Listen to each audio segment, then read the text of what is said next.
So we have a keynote coming up. This is a best practices and loyalty engagement talk. And so please welcome to the stage from, is it, what's that? AIMIA. I do say the acronym. I pronounce it AIMIA. AIMIA. This is Kevin O'Brien.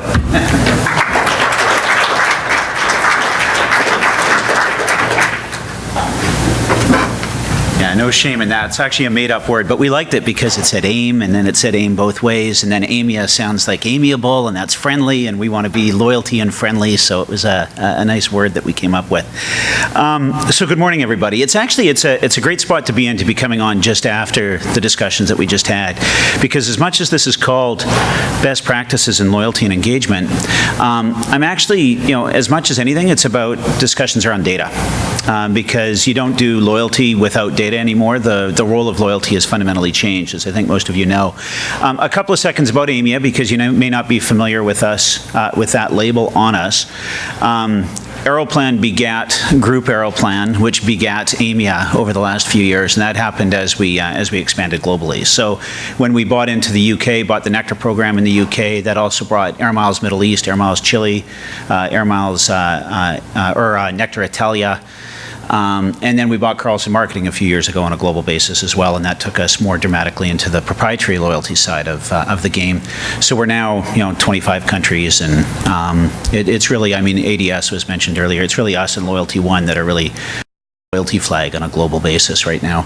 And it's a pretty fun place to be, actually, defining an industry as it grows.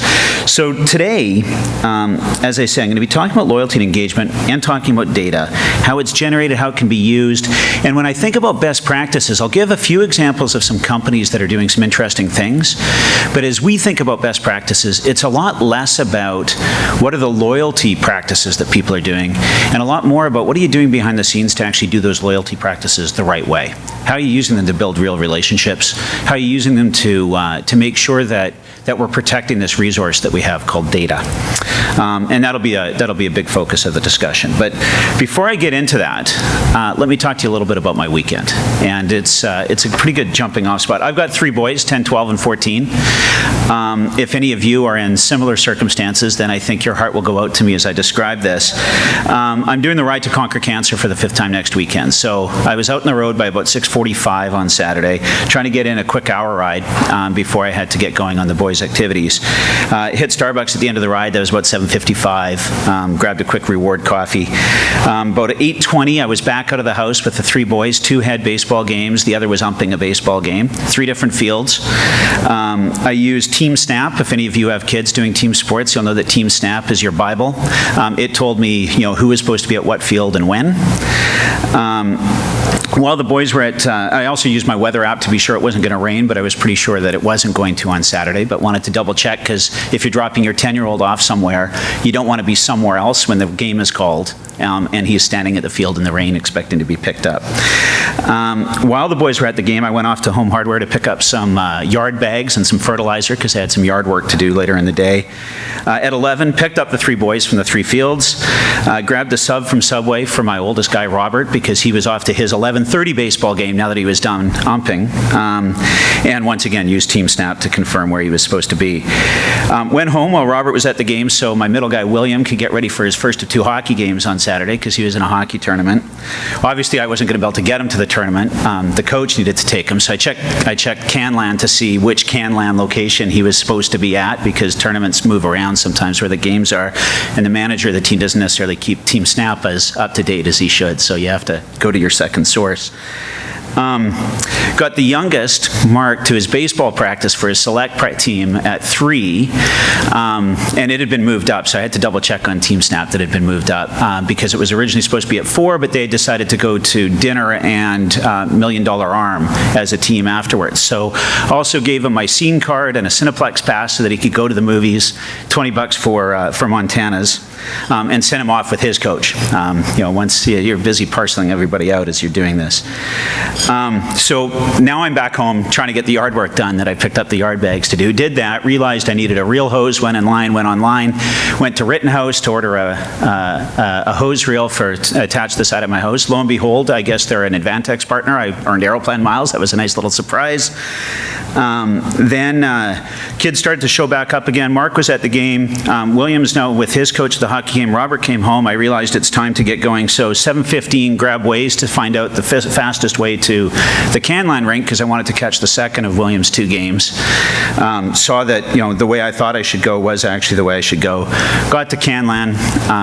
Very much needed that pint. So sat in a Thirsty Penguin, grabbed a pint at that point. Got home about 9:30 and then went out for a dinner with friends at 10 to Milestone. So that was my day. And it's actually, I mean, as I describe it, I realize why my wife complains about that we've got the kids and too many damn activities. But it didn't seem that way at the time. It seemed like just a normal Saturday for me. And the reason I tell that story is if you now think about it, what's my data trail that happens through that day, right? If you think about the credit card transactions, all these apps I've logged into, the fact that my phone itself, I don't know if any of you have ever actually worked through this experiment, but there's a bunch of stuff being tracked on there that if you actually go through layer after layer after layer, it'll tell you how many times you've been home in the last 30 days, right? Because it tracks that, embedded kind of deep within your phone. You need to go 5 layers down to turn that off, but it's there. Team Snap knows how many kids I have. They know what teams they're on. They know when they're at different fields. Map My Ride knows that I'm fat and out of shape and that I really should be out riding more. Right? There's an incredible amount of information that's in this data trail. So is that bad? Well, it can be. I mean, if used for good, it actually could be very helpful. Right? If Starbucks actually had sent me a discount for my coffee because they knew I was out and about and it was early and I would probably want a coffee, then it might have influenced my decision to go there. Or if Second Cup had hijacked that and sent me something to take me to somewhere else, that might not have been a bad thing too. And I wouldn't necessarily seen that as creepy. I would have seen that as, oh, that's kind of nice. And then on top of that, if they had said, well, gee, why don't you take some breakfast home for the family? I might have thought about that. I didn't think about it, but I might have thought about that. When Home Hardware saw that I was in buying yard bags, they're probably assuming I'm doing yard work. And it's early spring, what else do I need, right? So maybe they could have been making me some offers that would help me do other things around the house. Canlan, in theory, knew I was coming. If they mapped up what was going on with my Team Snap app with Canlan, they knew I was coming to the rink. They probably could have done something to say, well, gee, instead of going out for dinner somewhere else, why don't you bring everybody? My wife would kill me, but bring everybody to the Thirsty Penguin, and we'll have burgers and nachos instead of going to Milestone. So lots of different things that you could do. Who knows? Maybe they even could have had my pint waiting if they had asked me if I was wanting a pint when I came to the rink.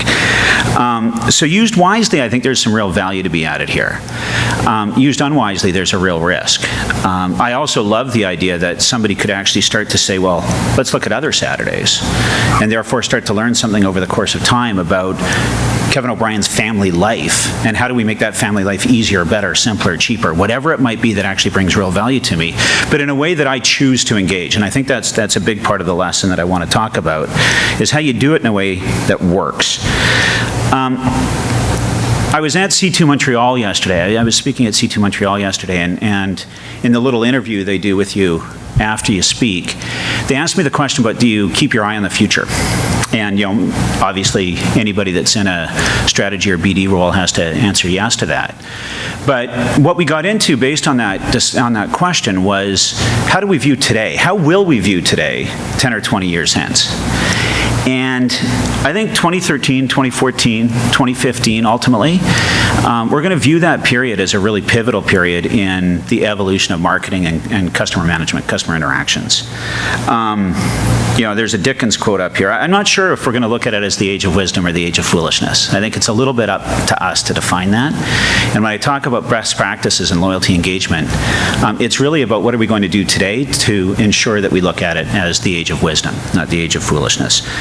Loyalty's evolved, right? Once upon a time, it was a bribe, right? You had a currency, you gave the currency to somebody to do something that they otherwise wouldn't have done. And then because you had that loyal relationship with somebody, they said, hey, you can talk to me in ways that other people can't. So I'll give you my email address, I'll hook up my app, whatever it might be, and now you've got direct access to them, and you know a lot about them, so you can target your marketing better, and it became about marketing efficiency.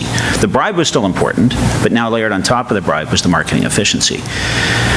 When we're out talking to our clients and partners around the world, those are both necessary but not sufficient. The real discussion we're having now is about how do you create a unique data asset that actually allows you to run your business differently. That's the role of loyalty today. And some would argue, I think, that the days of a currency are dead. I don't quite prescribe to that yet because there is still an amazing role to be played for a unique identifier that cuts across. It cuts across retail formats. It goes into digital space and physical space. That's still very hard to do. And what we're spending a lot of time still exploring is how do you then take that into new areas? How do you ensure that the forecourt of the grocery retailer actually has a way of knowing who you are so that you can serve up communications in a smart way? How do you take that into the home so that as actually you're doing VOD and things like that, that's actually tagged back to the individual? But really the question at the end of all of this is, are we using what we know about people to actually build real relationships with them or not? First off, we know that everybody's always on. This is a UK stat out of our Nectar program, but 64% of consumers own a smartphone. Nearly 80% have their phone with them, virtually all the time. And when I say, have their phone with them, that's not have their phone 10 feet away. That's have their phone with them, right? And I'm sure you guys are the same. I'm like that. The phone, as was mentioned, 15 minutes ago, you check it when you wake up. Also, and this is this is the Daily Mail. I'll let you read the stats for themselves, but what would you rather live without? Any of this stuff or your smartphone? And I think the data, tells a pretty compelling story. You'd rather live without TV, sex, a car, my partner, than your smartphone. Quite a resounding piece of data. Society today generates somewhere around 2.5 quintillion bytes of data every day. Quintillion is a lot. That's 1,000 million bytes of data every day. It wasn't that long ago when if you had a single terabyte of data, you felt like you really had something, and now you've got 3 terabytes on your desktop, right? So Google knows what you're buying or what you plan on buying. Mobile Wallet knows what you actually bought, and Facebook knows how you feel about what you bought and who you've shared it with. So the challenge today is not really getting the data. There's tons of data. If you want to, you could drown in data if you really chose to. The challenge today is, what do you do with that data? What data do you actually need? What's the data that will help you build a real relationship? And what I found actually is there's 2 big gaps right now. There's knowing what you're trying to do with the data and therefore directing your attention to the right data to try to capture, and then how do you design a loyalty program that allows you to do that? And then the second piece of it is, do you have the company capability and culture that actually can do something with it? If I had asked you 5 years ago, do you need Air Canada to integrate into a passbook app so that you can just swipe your finger across the front of the phone and not open anything up to actually get your boarding pass? I know I would have said, what? No. At that point, the big leap was, let me move from actually checking in at the airport to having a printed boarding pass. Still, by and large, it wasn't that long ago that was kind of a cool thing to do. And then they put in the in-airport kiosk to print your own. I thought, well, I don't really need that, but then I used them. And then they introduced the fact that you could check in online. I said, well, I don't really need that, but then I used it. And then they added in this thing that it could actually go into your passbook, and well, okay, that's kind of cool, let me do that. And then, but you had to enter your code and open your phone up and then and now you just swipe and it appears, and that's wonderful. And if you try to do that leap all at once, it's a really hard thing to do, but if you do it in incremental steps, it becomes something that's much more manageable. So we have a big change requirement on both how consumers do things and on what companies are ready to do. I was in at a restaurant player a few weeks ago, not in Canada, in another market, but we started talking about all sorts of things they could do to actually use their loyalty program to influence cost of tender, to do additional upsales on things like desserts, to attract more people that fit a certain type of buyer that would allow them to consolidate their menu and therefore get cost efficiencies out of how they operate the restaurant. And it wasn't that they didn't buy into the idea, because of course, how could you argue with any of that stuff? It sounds like good stuff to do. They had no way of actually doing it, right? The capabilities you need to go through that data, the change management that organization needs to go through before they can do it. And I think we need to keep that in mind as we, are out there with our exuberance on what could be, because so often, I even find it when people come and talk to us at AIMIA, yeah, of course we should be doing that. Right? That's a natural, it's a great idea. But we're so far from being able to actually do that in a meaningful way with our clients on a mass basis. Fine, let's do a little pilot, but pilots are distracting and they keep you from doing a bunch of other stuff that you would otherwise do. So that change management part is something that we'll really have to continue to wrestle with. But a question for all of us is, are consumers actually winning in this new world? This world of mass data and always on. Arguably, I think you could say they are. They have more choice than they've ever had before. Value is very easy to find. Convenience is at our fingertips. I think the part that we've actually still really tripped up on is how do we actually do all of that in a way that delivers on the human element, right? On the real experience and making that a better experience. Too much of it is still on the individual to sort that out. If we can crack that nut, there's really something to it. So one of the things we really started to talk about at AIMIA in the last while is what is our role in helping companies make business more personal? Help companies go back to the service experience that was delivered, by a local shopkeeper. That's kind of the ultimate, right? They know how many people are in your family. They know that your dog likes this kind of dog food, and they throw a bone to them when you come in. Just a very different experience than what you can typically get from a large retailer today. So as we work through that transition, there's companies that are doing some very interesting things. And the companies I'll highlight today, I don't think you'll find that what I describe is miles out. I love the sale hijacking example in Guatemala. Like, that's really, really cool, but that's not what I'm talking about today. What I'm going to talk about today is some more incremental type steps that are getting at the real relationship that these organizations are trying to create. And when we think about these things, we think about them on two dimensions. On one dimension is, are you able to establish a rational relationship or an emotional relationship? And the more you can move to an emotional relationship based on the data, the stronger it is. And then the other axis is, are you doing it in a way that you are imposing the data rules, or that you're allowing the consumer to actually engage in a data exchange with you where they see value? And the more that you're letting the consumer define it, and that it's emotional, the more powerful that is. That's kind of what we see as the opportunity space for creating real relationships. So let me first talk about Neiman Marcus.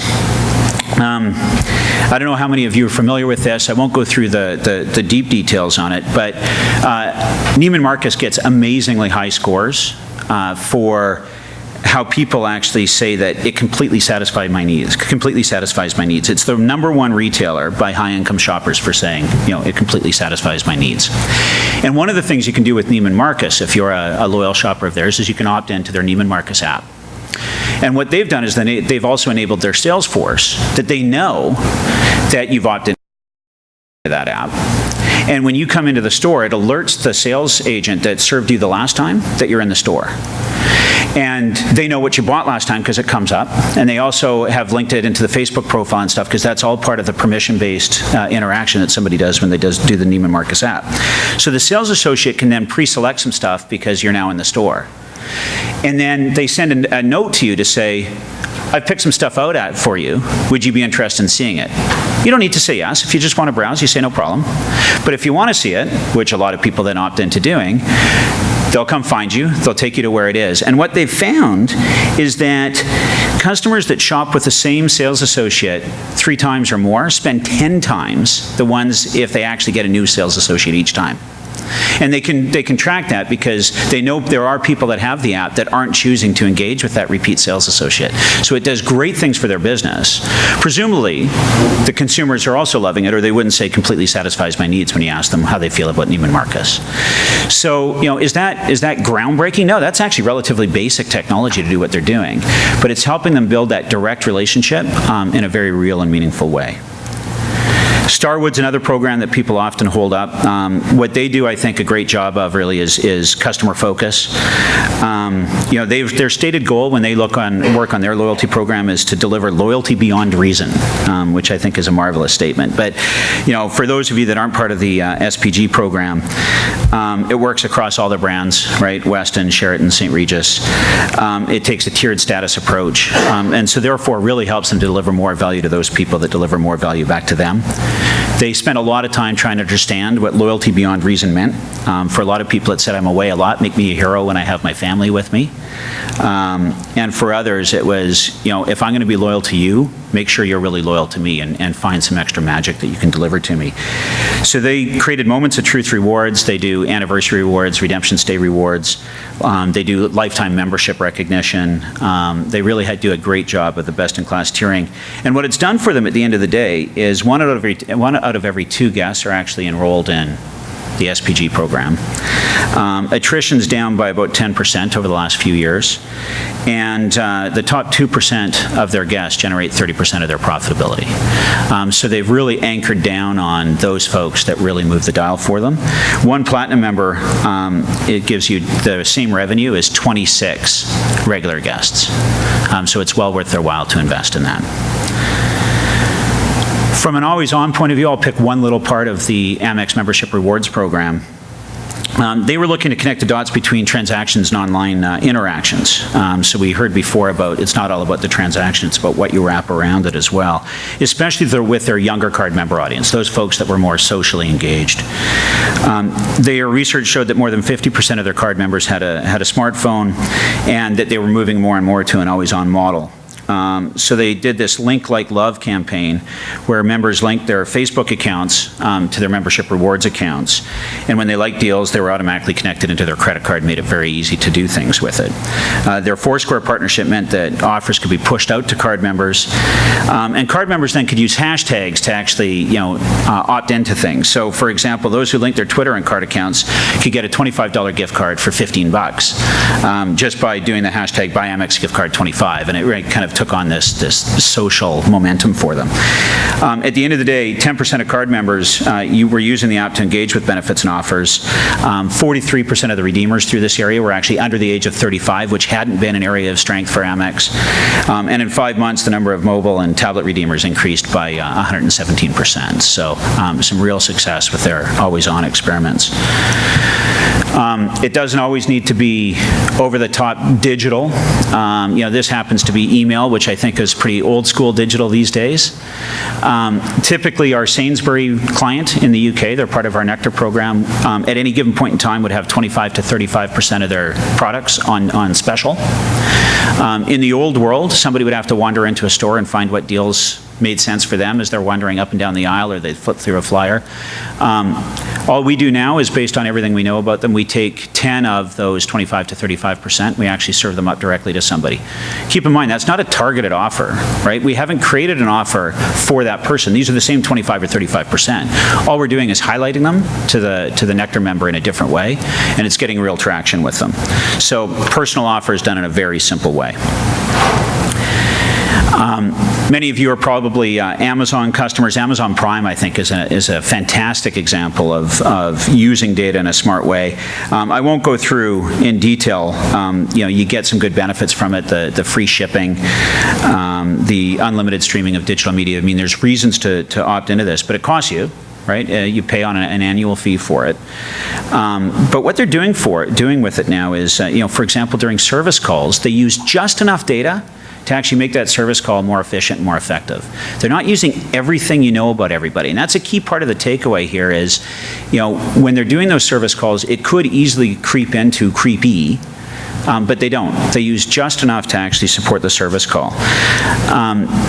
There's other things that are going behind the scenes based on what they're doing, which is, really quite smart.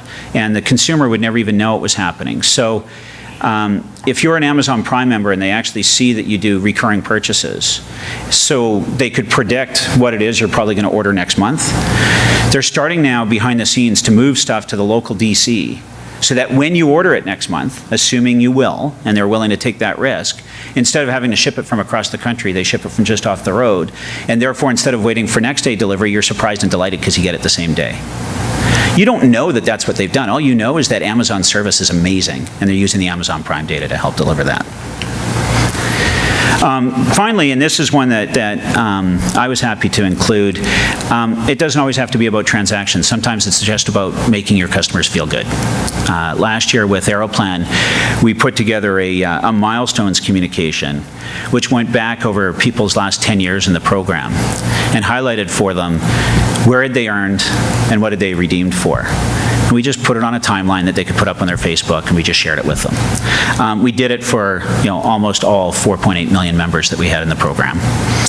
And it's the only piece of marketing I've ever seen where people were calling us and complaining if they didn't get it. Right? And we didn't have a call to action. It wasn't about trying to drive business. It was just about saying, we value you, we want to remind you about the role that we've played in your life, because these redemptions are usually very meaningful moments for them.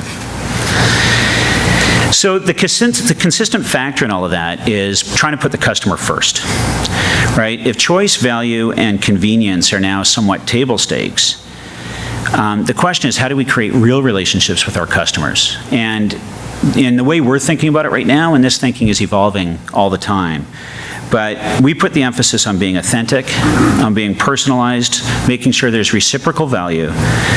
It needs to be permission-based in our view, and it needs to be consistent across touch points and interactions. It has to build over time. Real relationships really do require transparency and data collection and use, and they serve as the foundation for building those trusted customer relationships. So the consistent factor behind all of that is really that data is at the core. Real relationships have data at the heart. The data that we have gives us insight not only into what they purchase, but how they feel about what they purchase, what else they're interested in, what they aspire to do.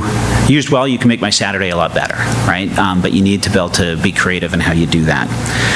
Our biggest challenge as an industry, I think, is how do we actually harness the power of that data in a way that keeps on the right side of the creepy line. I think that we as an industry could really screw this up for ourselves, and I think the next couple of years, as I mentioned earlier, will be the time when we'll figure that out.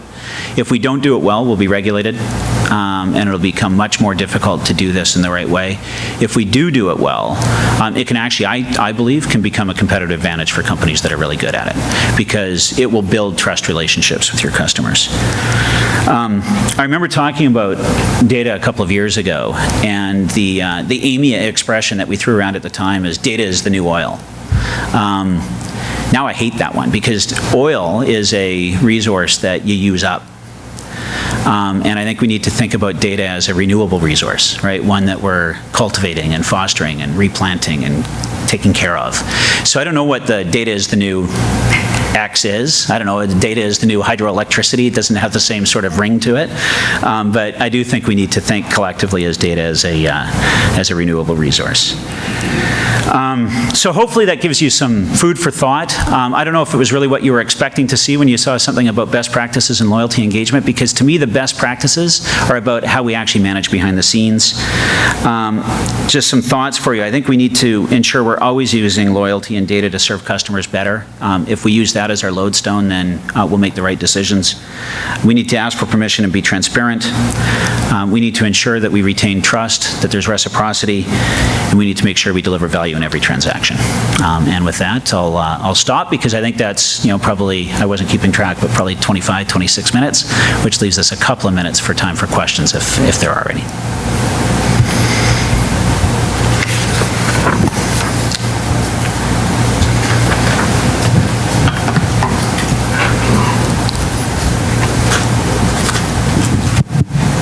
Kevin? From this is amazing, and I think data is certainly one of those hot points of difference that everyone's trying to get to the bottom of.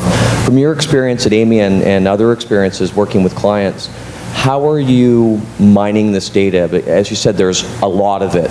So how would you recommend small merchants, large merchants, people in the industry actually get this data and do something with it to build content? You know, the biggest thing I would say is we need to be really careful that we don't slip into more data is better.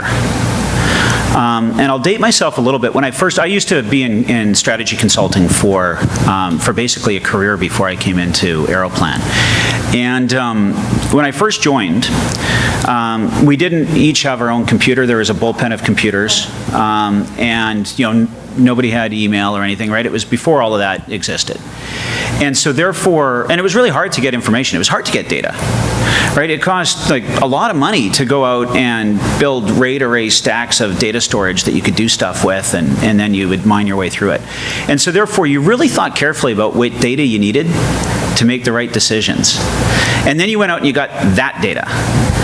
And if I contrast that to the consulting industry now, and this will sound critical of my old industry, I get, but it's really easy to get information now, right? So a new analyst coming to a consulting company now, I think they honestly believe that if it's not on Google, it doesn't exist.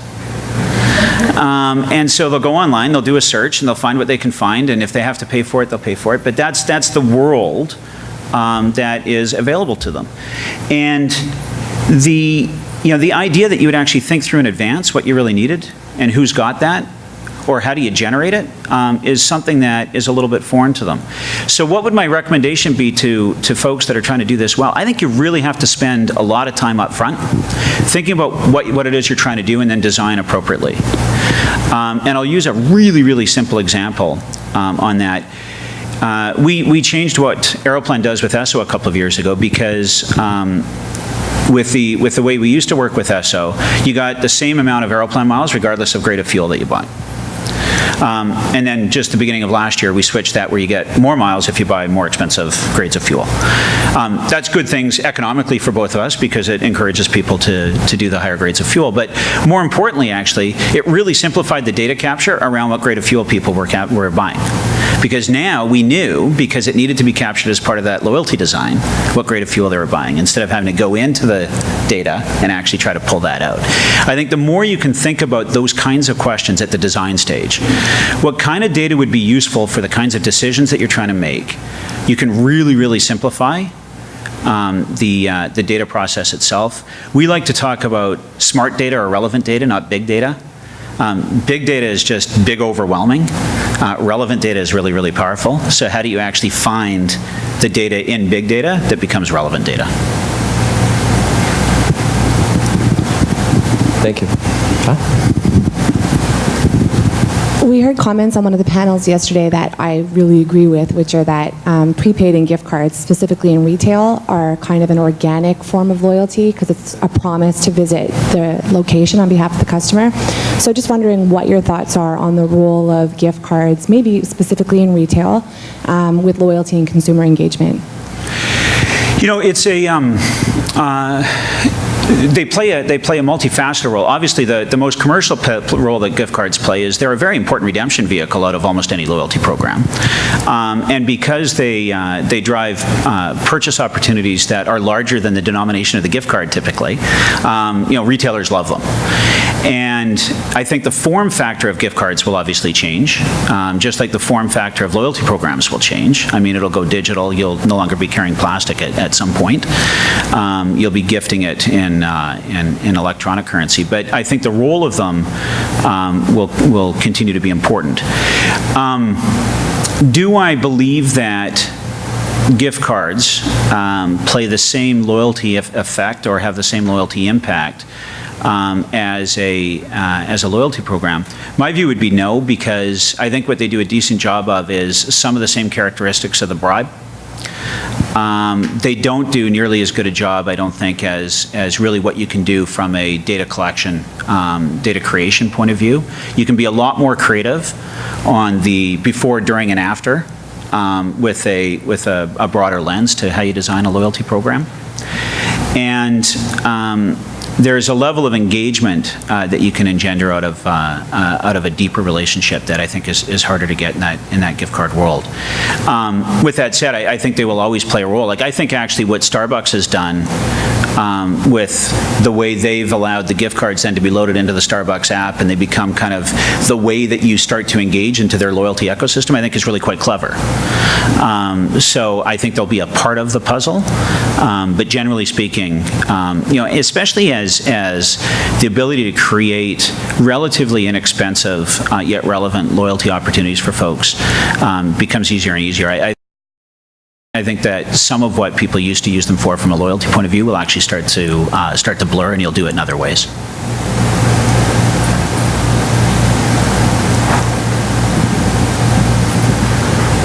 All right. Looks like I'm between you and break, so we'll let you get to it. Thank you.